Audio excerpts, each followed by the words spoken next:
Assalamualaikum warahmatullahi wabarakatuh. Teman-teman, jumpa lagi dengan saya di channel PRN on Peace. Oke teman-teman, kali ini saya bakal ngasih tips ya buat cara pelihara ikan pibas ya bagi pemula ya, kalian teman-teman semua sebagai pemula ya. Nah, ini dia ikan pibas ya. Ikan pibas.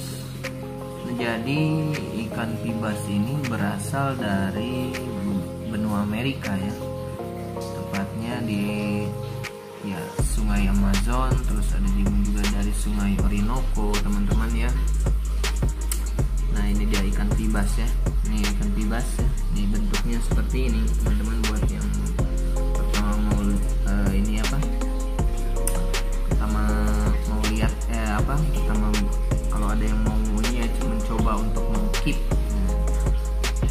pelihara ikan pibas. Jadi ikan peacock bass ini teman-teman ada beberapa jenis ya.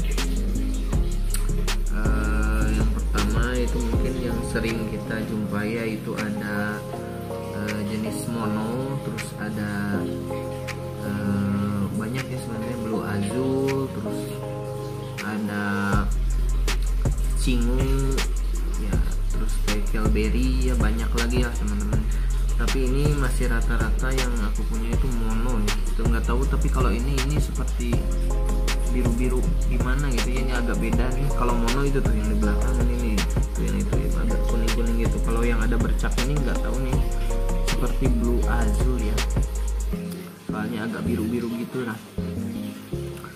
Nah, jadi teman-teman, untuk pelihara ikan pibas ini ada beberapa tips ya dari saya untuk pemula tentunya ya. Nah, yang mungkin biasa saya lakukan ini saya udah pelihara sekitar 1 tahun ya ikan ini semuanya. Nah ya, jadi dari awal memang saya udah beberapa peacock bass yang pelihara, dan juga ada juga beberapa yang mati teman-teman ya, karena mungkin tidak sesuai. Nah, setelah beberapa tips ini saya lakukan, dan alhamdulillah berhasil teman-teman, sehat sampai sekarang. Oke, yang pertama mungkin tips dari saya itu dalam pemeliharaan ikan ini, yang pertama itu yang paling utama mungkin harus menggunakan filter ya, filter akuarium atau saringan. Nah, jadi kalau kita menggunakan saringan, mungkin karena ikan peacock bass ini mungkin membutuhkan oksigen yang cukup tinggi ya, jadi dia nggak bisa ngambil oksigen dari permukaan air seperti cana ya, yang bisa melakukan mengambil oksigen dari permukaan air. Tapi kan kalau peacock bass ini enggak teman-teman, jadi dia butuh oksigen yang terlalu dalam air. Jadi dengan adanya riak air dari filter memang sangat berpengaruh ya terhadap kehidupan dari ikan peacock bass ini. Terus juga bisa menjaga akuarium tetap bersih ya, tank tetap bersih. Nah, yang kedua mungkin yang harus kalian gunakan yaitu heater ya. Heater. Kenapa pakai heater? Karena jujur aja sih, ikan peacock bass ini sering sekali terkena atau mudah sekali terkena white spot ya. Jadi jadi bisa disimpulkan mungkin ikan peacock bass ini harus suhu air itu harus stabil teman-teman, dan juga stabil menuju ke hangat-hangat seperti itu lah teman-teman. Jadi jika air dingin itu akan menyebabkan ikan peacock bass mudah terserang jamur ya, apalagi kalau naik turun gitu, suhunya naik turun ya, dia pasti mudah terkena white spot. Jadi fungsi heater ini untuk menjaga suhu tank tetap stabil dan nyaman gitu ya teman-teman. untuk ikan. Jadi alhamdulillah nih itu faktor yang paling sangat penting juga ya, selain filter mungkin yang kedua yaitu heater ya, untuk tetap menstabilkan suhu air. Karena ikan pickle bass ini mudah sekali terserang white spot teman-teman ya, apalagi kalau kondisi airnya jelek. Nah oke, yang ketiga teman-teman, tips dari saya yaitu selalu mengganti air atau selalu rutin membersihkan tank.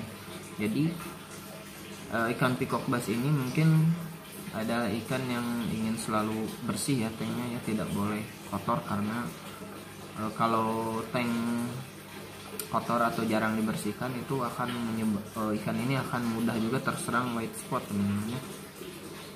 Jadi yang ketiga itu harus bersih lah tanknya ya, harus rutin mengganti air ya, 2 hari sekali sekitar 20% air harus diganti ya teman-teman, seperti itu.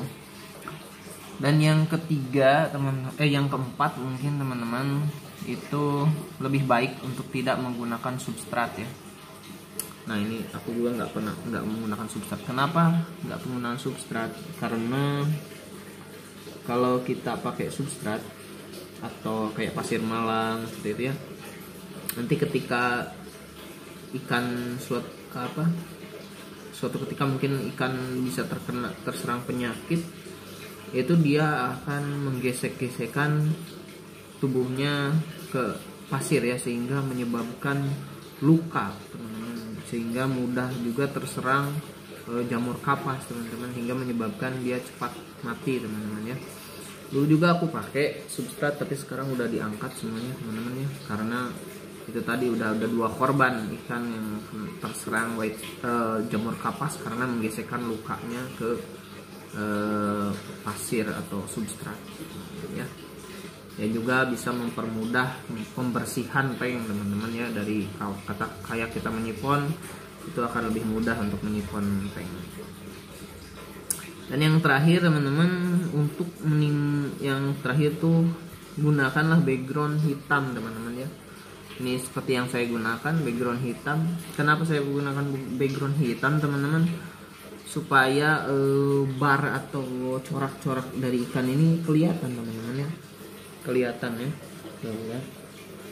Jadi kalau pakai background hitam, corak-coraknya tuh timbul teman-teman ya, coraknya. Berbeda dengan kita hanya menggunakan polosan atau misalkan transparan, itu warnanya nggak akan timbul. Terus ikan juga jadi mudah stres ya, karena beberapa sisinya itu terlihat. Kalau ini kan cuma depannya doang teman-teman, jadi nggak terlalu kaget dengan suasana di lingkungan teman-teman ya. Nah jadi mungkin teman-teman seperti itulah ya tips dari saya untuk pemeliharaan ikan peacock bass